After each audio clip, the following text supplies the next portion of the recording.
Peggy 3.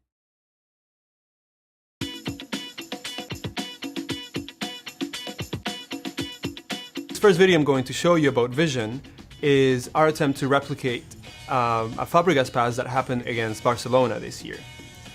As you can see, there's some wedges around the defender who's in possession of the ball at the beginning of the video, and these wedges is what we're calling the vision map, and is the concept that we've created to try to create this behavior. You can see that the defender's vision map is not very big. He doesn't have a lot of vision behind him, and he doesn't see all the opportunities that are presented in a play at a given moment. But now, when we run the video and he passes the ball to Fabregas, who is around the middle of the field, as he gets it, you can see that his vision map is much, much larger, and this is because of his vision attribute. And now this vision map changes on a variety of things. The opportunities and threats that I mentioned affect how much the vision map slows down as it hits that player.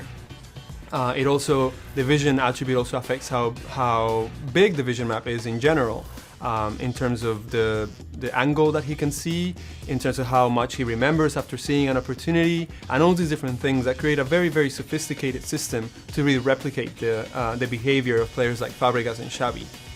So you can see when Fabregas gets it and he's turning around, his wedges now already cover the opportunity that he's actually going to capitalize on, and that he actually did in the real life example. And this pass then creates this amazing opportunity to score. Now, when we run the test again, by keeping all the variables the same, but only substituting Fabregas for another player, in this case it's J.S. Park from Manchester United, you can see that the outcome is going to be different.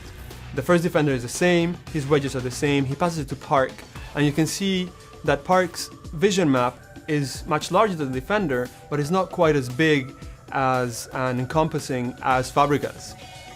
Because of this, as he turns, he's not yet ready to make that pass. He hasn't seen that opportunity yet up the field, so he's still considering other things, and eventually he does. You can see that the vision map eventually gets to that place of the field, but now it's too late. He takes 2 touches on the ball, as it takes time for him to see the whole play develop, and when he plays the pass, the defender is actually the one that ends up with the ball, because the attacker has now given up on it.